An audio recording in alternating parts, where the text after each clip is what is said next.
ஒரு காலத்துல வல்லிபுரம் அப்படின்னு ஒரு கிராமம் இருந்துச்சு. அந்த கிராமத்துல எல்லாரும் ஒத்துமையா ரொம்ப சந்தோஷமா இருந்தாங்க. அப்பப்போ யாருக்காவது ஏதாவது பிரச்சனை வந்துச்சுன்னா அந்த ஊர் பெரியவர் சூரியநாராயணன் கிட்ட போவாங்க. அப்படி ஒரு நாள் சீத்தம்மா அப்படின்னு ஒரு வயசான பாட்டி, ஐயா சூரியநாராயணா இருக்கீங்களா? வாங்க பெரியமா. என்ன இப்படி மத்தியான நேரத்துல வந்திருக்கீங்க? என்னப்பா செய்யறது, ஒரு பிரச்சனை வந்துருச்சு.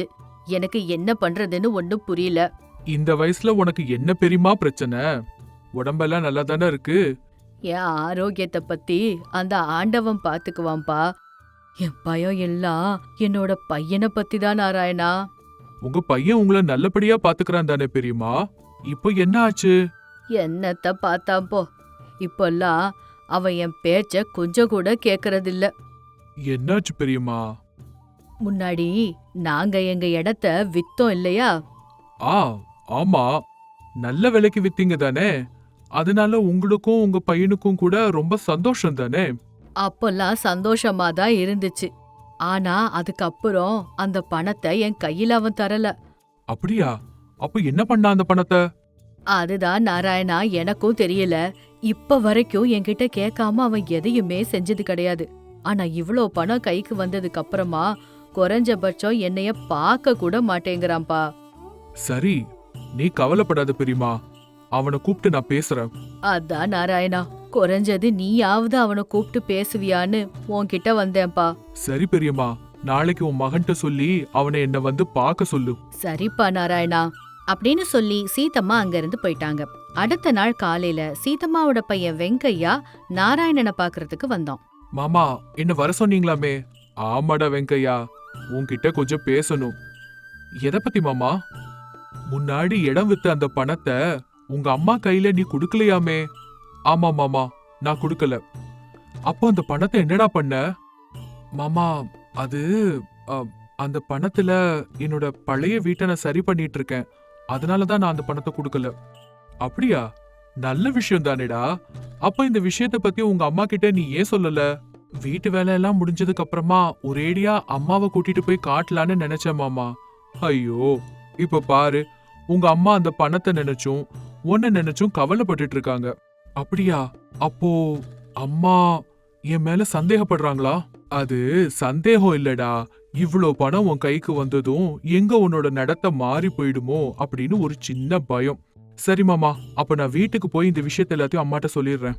அதான் நல்லது. போயிட்டு வா வெங்கையா அப்படின்னு சொன்னதும் வெங்கையா அங்கிருந்து கிளம்பி போய் நேரா வீட்டுக்கு போய் அவங்க அம்மா கிட்ட எல்லா விஷயத்தையும் சொன்னான். அடுத்த நாள் காலையில சீதம்மா நாராயணனை பாக்குறதுக்கு வந்தாங்க. நாராயணா இருக்கியாப்பா? வா பெரியமா, உனக்காக தான் காத்துட்டு இருக்கேன். உனக்கு கோடி நமஸ்காரங்கள்பா. நீ மட்டும் என் பையனை கூப்பிட்டு பேசியிருக்கலன்னா அவன் என்ன பண்ணிட்டு இருக்கான்னு எனக்கு தெரிஞ்சிருக்காது. அனாவசியமா என் பையனை பத்தி நானே சந்தேகப்பட்டுட்டேன். சில சமயங்கள்ல இப்படிதான் ஆகும் பெரியம்மா. கொஞ்சம் பொறுமையா இருந்திருந்தா காலமே எல்லாத்துக்கும் பதில் சொல்லி இருக்கும். அவசரப்பட்டா நிரந்தரமா சொந்தங்கள் நம்மள விட்டு பிரிஞ்சு போறதுக்கான வாய்ப்பும் இருக்கும். ஆமா நாராயணா, என்னை விட வயசுல எவ்வளோ சின்னவனா இருந்தாலும் இவ்ளோ தெளிவா யோசிக்கிறியே நீ. அதனாலதான் ஊர்ல இருக்கிற எல்லாரும் உன்னை புத்திசாலின்னு மெச்சிக்கிறாங்க. அதெல்லாம் ஒண்ணும் இல்ல பெரியம்மா. எனக்கு என்ன தோணுதோ அத நான் சொல்றேன். அது கூட நம்ம ஊர்க்காரங்களுக்காக மட்டும்தான். நீ எப்பவும் இத மாதிரி சந்தோஷமா இருக்கணும். சரிப்பா, நான் போயிட்டு வரேன். சரி பெரியம்மா, ஜாக்கிரதையா போயிட்டு வா. அப்படி சொல்லி சீத்தம்மா அங்கிருந்து போயிட்டாங்க. அப்படி ஊர் மக்கள் எல்லாரும் அப்பப்போ நாராயணன் கிட்ட வந்து அவர் சொல்ற ஆலோசனைகளை கேட்டு சந்தோஷமா இருந்தாங்க. அப்படி ஒரு நாள் அவரோட வீட்டுக்கு ராமு ராகவா அப்படின்னு 2 அண்ணன் தம்பிங்க வந்தாங்க. நாராயண மாமா, நாராயண மாமா, என்னடா இவ்ளோ காலையிலேயே 2 பேரும் இங்க வந்திருக்கீங்க? எங்க 2 பேருக்குள்ளயும் பெரிய சண்டை வந்துருச்சு மாமா. நீங்க தான் அதுக்கு சரியான தீர்ப்பு சொல்லணும். உங்க 2 பேருக்கும் என்னடா பிரச்சனை? முந்தின நாள் வரைக்கும் நீங்க 2 பேரும் நல்லா தானே இருந்தீங்க. நான் இப்பவும் அதே மாதிரி நல்லா தான் இருக்கேன். நானும் அதே தான் நியாயமாவும் ரொம்ப நல்லாவும் தான் இருக்கேன். அப்புறம் என்னடா பிரச்சனை? 2 பேரும் ஏதோ சண்டைன்னு சொல்றீங்க. உங்களுக்கு எங்க அப்பாவை பத்தி தெரியும் தானே மாமா? அந்த பெரியவரை பத்தி தெரியாதவங்க உண்டாடா? இவ்ளோ நல்ல மனுஷர் தெரியுமா? ஆனா ஆனா நல்ல மனுஷங்களை தான் கடவுள் சீக்கிரம் கூப்பிட்டுக்குவார்னு சொல்லுவாங்க. அதனாலதான் உங்க அப்பாவை கூட கடவுள் சீக்கிரமா கூப்பிட்டுக்கிட்டாரோ என்னவோ. இப்ப அவரை பத்தி நினைச்சா கூட மனசு கலங்கி போகுதுடா. அப்படிப்பட்ட பெரிய மகான்ரா உங்க அப்பா. ஆமா மாமா, அவருக்கு பிள்ளைங்களா பிறந்தது எங்களோட அதிர்ஷ்டம்தான். ஆமாப்பா, உங்க 2 பேருக்கும் எந்த கஷ்டமும் வராதபடி சொத்து சுகங்கள் எல்லாத்தையும் சேர்த்து வச்சுட்டு போயிட்டாரு. ரொம்ப நல்லவர்ப்பா உங்க அப்பா. அப்படிப்பட்டவரோட மகனா பிறந்துட்டு உங்களுக்குள்ள என்னடா சண்டை? அது எதுவும் இல்ல மாமா. எங்க அப்பா எங்க 2 பேர் பேர்லயும் நிலத்தை எழுதி வச்ச விஷயம் உங்களுக்கு தெரியும் தானே? தெரியும்டா. இப்ப அதுக்கு என்ன? அந்த இடத்த நாங்க 2 பேரும் பங்கு போட்டுக்கலாம்னு நினைக்கிறோம். இப்போ அந்த பூமிய பங்கு போட வேண்டிய அவசியம் என்னடா? இத்தனை நாளா சேர்ந்து உழைச்சு நல்லா சம்பாதிச்சீங்க. இப்போ திடீர்னு என்ன ஆச்சு? எனக்கு கூட அந்த நிலத்தை பங்கு போடுறதுல விருப்பம் இல்ல மாமா. ஆனா அண்ணன், ஆமா நான் தான் ஒவ்வொருத்தருக்கும் தனித்தனியா நிலம் வேணும்னு நினைக்கிறேன் மாமா. எதுக்குடா இப்போ என்ன நடந்துருச்சு? நாள் முழுக்க வயல்ல கடந்து மாடு மாதிரி உழைக்கிறது நானு. ஆனா வர்ற பணத்தை 2 பேரும் சமமா எடுத்துக்கணும்னா அது என்னங்க நியாயம்? அப்படிலாம் இல்ல மாமா, நானும் அண்ணன மாதிரி உழைக்கத்தான் செய்யறேன். அதெல்லாம் ஒண்ணும் கிடையாது. காலையில இருந்து சாயங்காலம் வரைக்கும் கஷ்டப்பட்டு நிலத்துல உழைக்கிறது நான் மட்டும்தான். வேணும்னா ஊருக்குள்ள யார்கிட்ட வேணாலும் கேட்டு பாருங்க. என்னடா இது, 2 பேருமே அதிகமா உழைக்கிறோம்னு சொல்றீங்க. இப்ப கண்டிப்பா இந்த நிலத்தை பங்கு போட்டே தீரணுமா? எனக்கு அதுல இஷ்டம் இல்ல மாமா. ஆனா அண்ணன், ஆமா எனக்கு என்னோட நிலம் தனியா வேணும். அதோட இத்தனை நாள் நான் தான் கஷ்டப்பட்டு இந்த பூமியில உழைச்சிருக்கேன். அதனால எனக்கு அதிகமான பங்கு வேணும். இதுக்கு நான் ஒத்துக்க மாட்டேன் மாமா. பூமிய பங்கு போடாம இருந்தா கூட எனக்கு நஷ்டம் எதுவும் இல்ல. ஆனா இந்த கூட குறைய பங்கு பிரிக்கிறதுக்கு நான் கண்டிப்பா ஒத்துக்க மாட்டேன். அதுவும் நியாயம் தானே. இருக்கிற பூமிய ஒருத்தனுக்கு கூட ஒருத்தனுக்கு குறையன்னு கொடுக்கறது நியாயம் இல்லையே. ஆனா இத்தனை நாள் இந்த நிலத்துல கஷ்டப்பட்டு உழைச்சது நான் மட்டும்தான் மாமா. அதனால கண்டிப்பா எனக்கு அதிகமான பங்கு வேணும். நான் கூட தான் அண்ணன மாதிரி இந்த நிலத்துல ரொம்ப கஷ்டப்பட்டு உழைச்சேன். அண்ணன் தம்பிங்க 2 பேரோட வாதத்தை கேட்டதுக்கு அப்புறம் அவருக்கு என்ன பண்றதுன்னே புரியாம அமைதி ஆயிட்டாரு.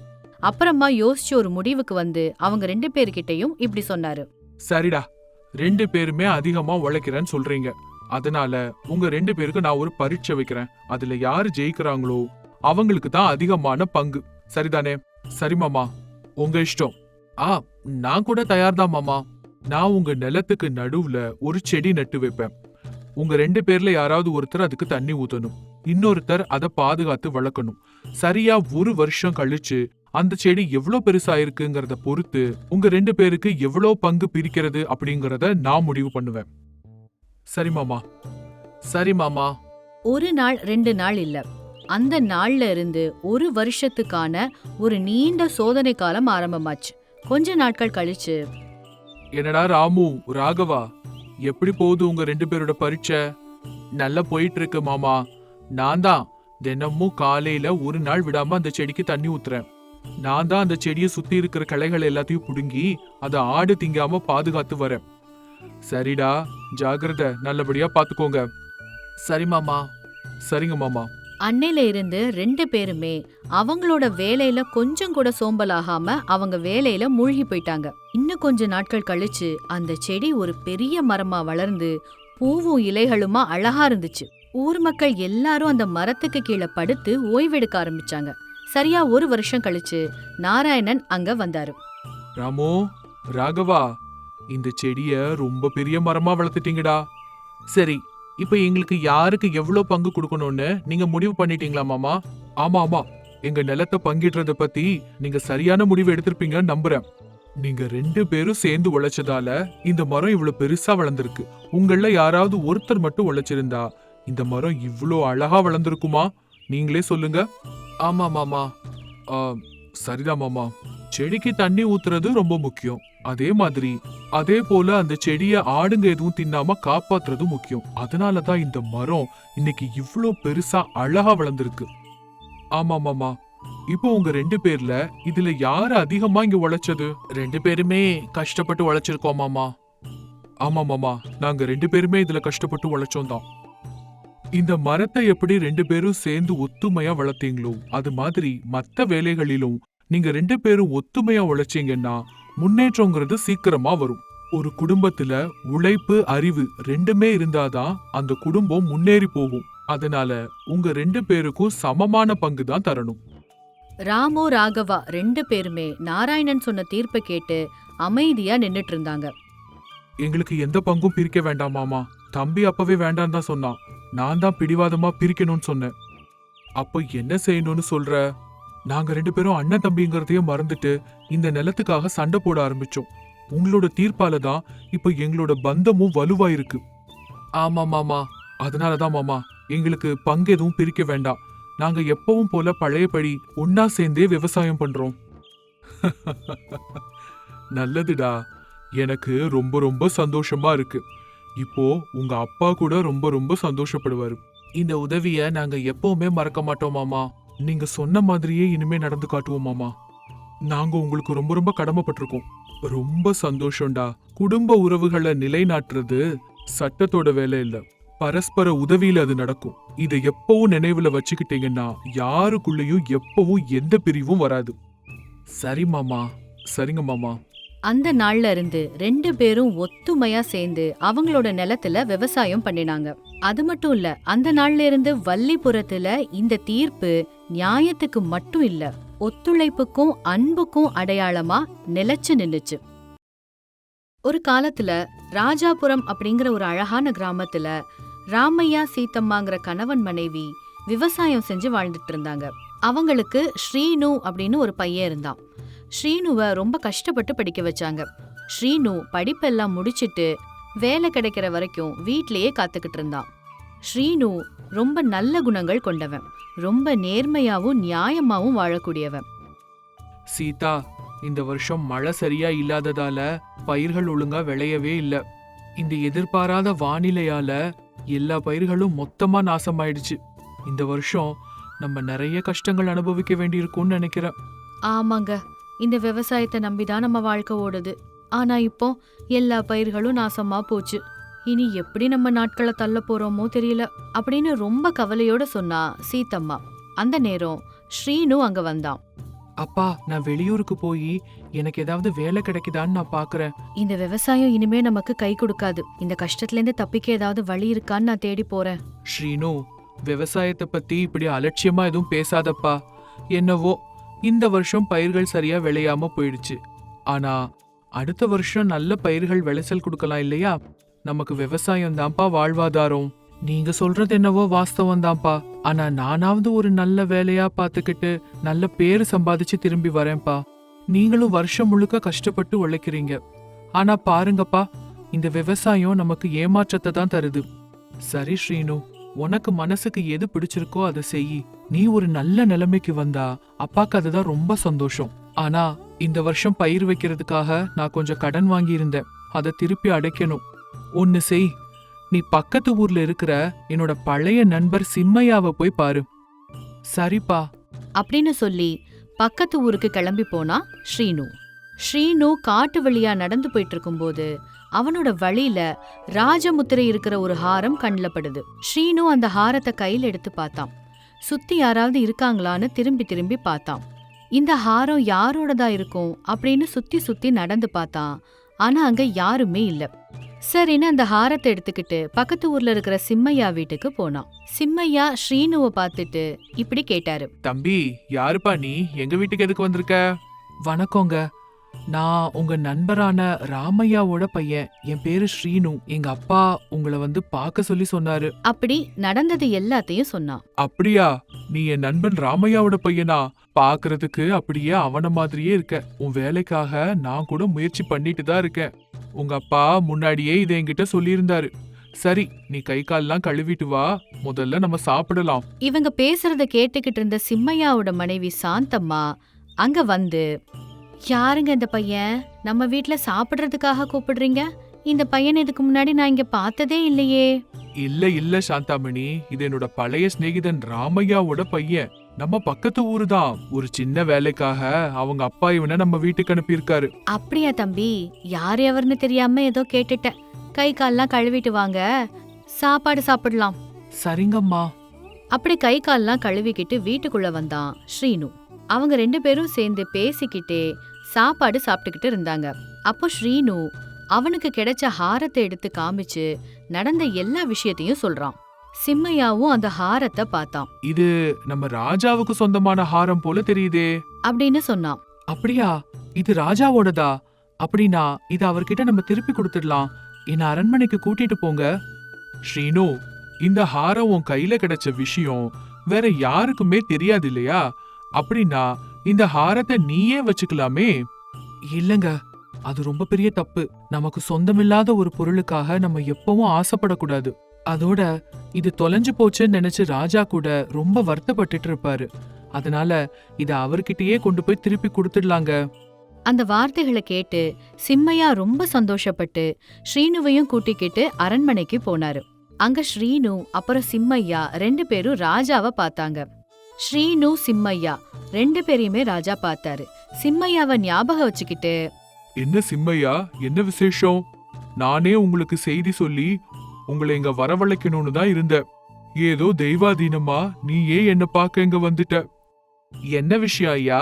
ஏதாவது விசேஷம் இருக்கா? எதுக்காக என்ன கூப்பிட்டு அனுப்பணும்னு நினைச்சீங்கன்னு சொல்லுங்க ஐயா. அது எதுவும் இல்ல சிம்மையா, தலைமுறையா நம்ம அரண்மனையோட ஹாரம் ஒண்ணு வேட்டைக்கு போயிருந்த போது காட்டுல தொலைஞ்சு போச்சு. எவ்வளோ தேடியும் அது கிடைக்கவே இல்ல. நீ எப்பவாவது காட்டு பக்கமா போனேன்னா அந்த ஹாரத்தை தேடி பார்க்க சொல்லணும்னு உன்னை கூப்பிட நினைச்ச.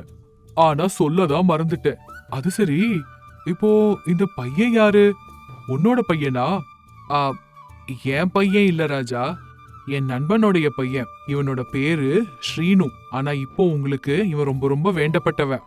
இந்த பையன் எனக்கு இப்போ வேண்டப்பட்டவனா? அது எப்படின்னு கொஞ்சம் சொல்றியா சிம்மையா? ஐயா, இந்த பையனை என்ன பாக்குறதுக்காக எங்க வீட்டுக்கு இவங்க அப்பா அனுப்புனாரு. வர்ற வழியில இந்த பையனுக்கு ஒரு ஹாரம் கிடைச்சது. அந்த ஹாரம் உங்களோடதுன்னு தெரிஞ்சுக்கிட்டு உங்ககிட்ட குடுக்கறதுக்காக வந்திருக்கான். அப்படி அவருக்கு தெரிஞ்ச விஷயங்கள் எல்லாத்தையும் சொன்னாரு. அப்ப ஸ்ரீனு ராஜா கிட்ட, வணக்கம் ஐயா, என் பேரு ஸ்ரீனு. நான் பக்கத்துல ராஜாபுரம்ங்கிற கிராமத்தை சேர்ந்தவன். நான் காட்டு வழியா வந்துட்டு இருக்கும்போது என்னோட பாதையில எனக்கு இந்த ஹாரம் கிடைச்சது. அப்படி அந்த ஹாரத்தை எடுத்து காமிச்சு நடந்தது எல்லாத்தையும் ராஜா கிட்ட சொன்னான். ஆமா, இந்த ஹாரம் என்னோடதுதான். இது பரம்பரையா எங்க குடும்ப தங்கம். இத தேடி கண்டுபிடிக்க எத்தனை பேரை அனுப்புனேன். ஆனா யாராலையுமே இத கண்டுபிடிக்க முடியல. அப்படி அந்த ஹாரத்தை பார்த்து ரொம்ப ரொம்ப சந்தோஷப்பட்டாரு ராஜா. இந்தாங்கய்யா, உங்க ஹாரத்தை நீங்க எடுத்துக்கோங்க அப்படின்னு சிம்மையா சொல்ல ஹாரத்தை எடுத்து கொடுத்தான் ஸ்ரீனு. சபாஷ் ஸ்ரீனு, இந்த ஹாரம் உன் கையில கிடைச்சும் கூட இத உனக்காக வச்சுக்கணும்னு நினைக்காம என்கிட்ட திருப்பி கொண்டு வந்து கொடுத்த. உன்னோட நேர்மை எனக்கு ரொம்ப பிடிச்சிருக்கு. உனக்கு ஏதாவது பணம் இல்லைன்னா நகை வேணும்னா கேளு, நான் கண்டிப்பா தரேன்.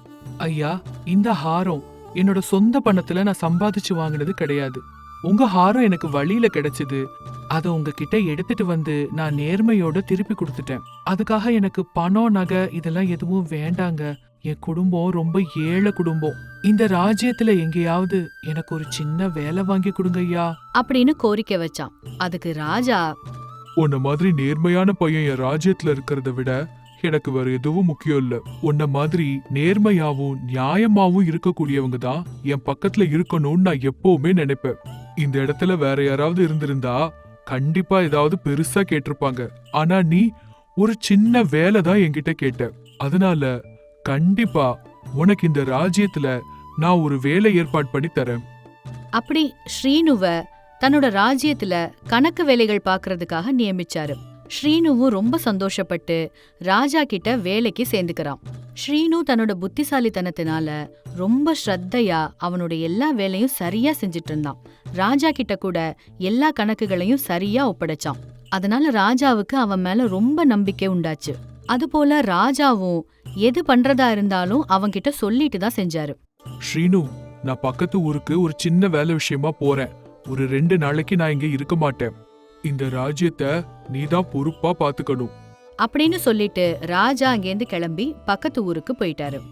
அந்த ராஜ்யத்துல காலங்காலமா ரங்கடுன்னு ஒருத்தன் ராஜா கிட்ட குமாஸ்தாவா வேலை செஞ்சுக்கிட்டு இருந்தான். ஸ்ரீனு வந்ததுக்கு அப்புறமா ராஜா ரங்கடு கிட்ட சரியா பேசுறது கூட நிறுத்திட்டாரு. இத பார்த்த ரங்கடு ராஜா இல்லாத சமயத்துல அரண்மனையில ஏதாவது பெரிய திருட்டுத்தனம் பண்ணி ஸ்ரீனுவுக்கு எப்படியாவது கெட்ட பேரை வரவழைச்சு இந்த ராஜ்யத்துல இருந்தே அவனை துரத்தி அடிக்கணும் அப்படின்னு மனசுக்குள்ள நினைச்சுக்கிட்டான். அடுத்த நாள் ரங்கடு, என்ன ஸ்ரீனு, ராஜா ஊர்ல இல்ல போல இருக்கு. நீ ராஜாவோட அறையில இப்ப என்ன பண்ணிக்கிட்டு இருக்க? ராஜா ஒரு வேலை விஷயமா பக்கத்து ஊருக்கு போயிருக்காரு. அவர் திரும்பி வர்ற வரைக்கும் என்னத்தான் இந்த ராஜ்யத்தோட பொறுப்புகள் எல்லாம் பாத்துக்க சொன்னாரு. ஓ அப்படியா ஸ்ரீனு, சரி சரி, நீ உன் வேலையெல்லாம் பாரு அப்படின்னு சொல்லி மனசுக்குள்ள திட்டம் போட்டுக்கிட்டா ரங்குடு. சரி, நான் ஊருக்குள்ள போயிட்டு எல்லாத்தையும் ஒரு தடவை பார்த்துட்டு வரேன், நீ இங்கேயே இருந்துக்கோ அப்படின்னு சொல்லிட்டு அங்கேருந்து வெளியில போனா ஸ்ரீனு. அந்த நேரத்துல ரங்கடு அங்க இருந்த ராஜாவோட மோதிரத்தை எடுத்துட்டான். ரங்கடுவ பத்தி ஏற்கனவே ஸ்ரீனுக்கு சந்தேகம் இருந்ததால வெளியில போறேன்னு சொல்லிட்டு நடிச்சு வெளியில ஒரு இடத்துல மறைஞ்சு நின்னுட்டு இருந்தான். ரங்கடு மோதிரத்தை திருடினதையும் ஸ்ரீனு பார்த்தான். ஸ்ரீனு மறுபடியும் வீட்டுக்குள்ள வந்தான். நேர ரங்கடு கிட்ட வந்து, ரங்கா, நான் வெளியில போனதுக்கு அப்புறமா வேற யாராவது இங்க வந்தாங்களா என்ன? யாரும் வரல ஸ்ரீனு.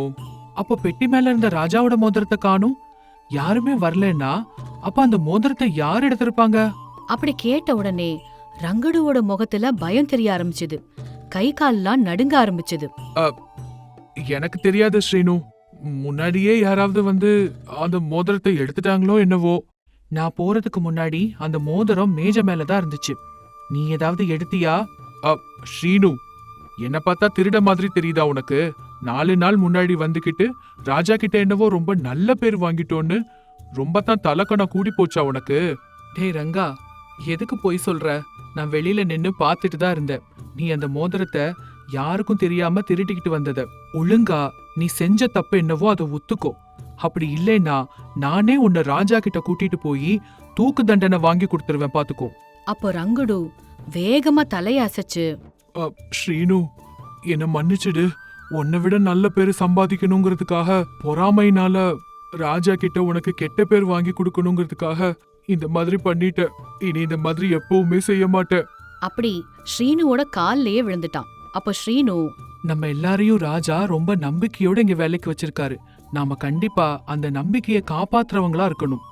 ராஜா நம்ம எல்லாரையும் ஒண்ணு போலதான் பாக்குறாரு. நேர்மையாவும் உண்மையாவும் இருந்தா கண்டிப்பா ராஜா கிட்ட நல்ல பேர் நமக்கு கிடைக்கும். அப்படி ரங்கடுக்கு புத்திமதி சொன்னான். 2 நாட்கள் கழிச்சு ராஜா தன்னோட ராஜ்யத்துக்கு திரும்பி வந்தாரு. இப்படியே கொஞ்ச நாட்கள் போச்சு. ஒரு நாள் ஸ்ரீனு காட்டு வழியா போயிட்டு இருக்கும்போது அங்க வழியில ஒரு ஆள் உட்கார்ந்து அழுதுட்டு இருக்கிறத பாக்குறான். அவன் ஏதோ நினைச்சு தேம்பி தேம்பி அழுதுகிட்டு இருந்தான்.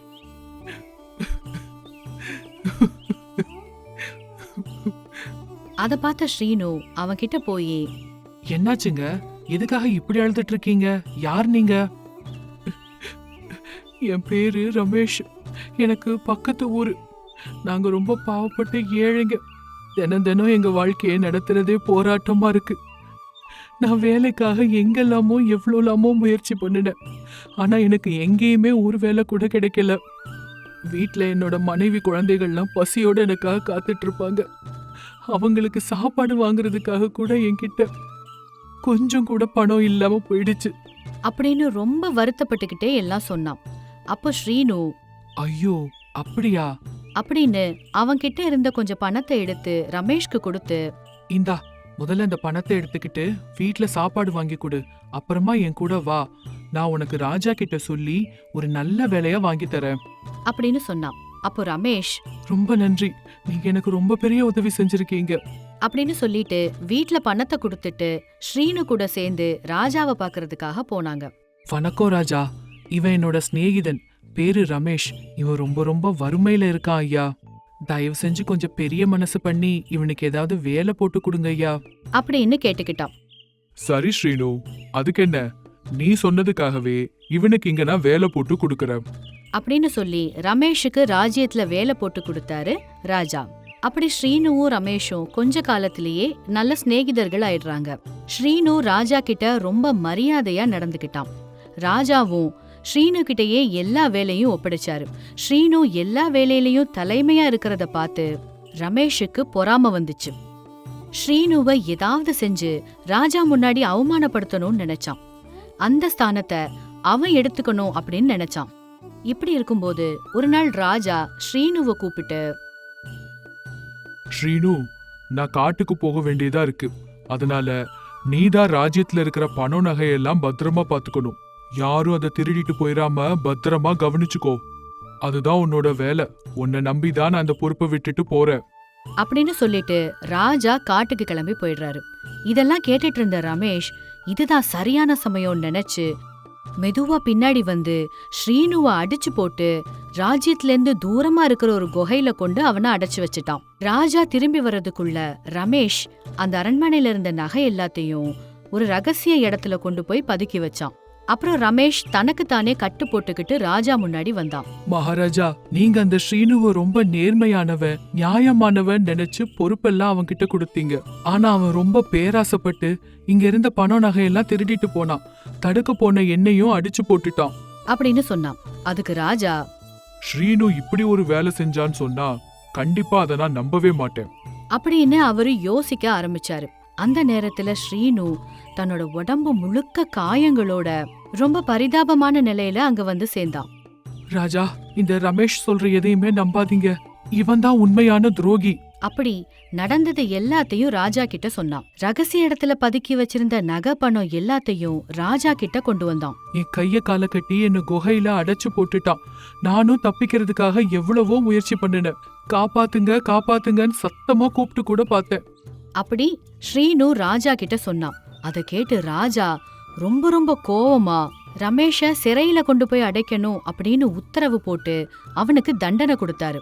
அவரோட சொத்துக்கள் எல்லாத்தையும் திருப்பி கொண்டு வந்து தன்னோட நேர்மையை நிலைநாட்டிக்கிட்ட ஸ்ரீனுக்கு தன்னோட ஒரே ஒரு மகளை கல்யாணம் பண்ணி கொடுத்து ஸ்ரீனுவ தன்னுடைய அரச வாரிசு அப்படின்னு அறிவிச்சாரு. இந்த கதையுடைய நீதி என்ன அப்படின்னா, நேர்மை அப்படிங்கிறது நம்மள எப்பவுமே உயரமான இடத்துல தான் வச்சிருக்கோம். எல்லாருமே அவங்க நீதி நியாயத்தை அவங்க தர்மப்படி அனுசரிக்கணும். அது நமக்கு நிச்சயமா மரியாதையை தேடித்தரும்.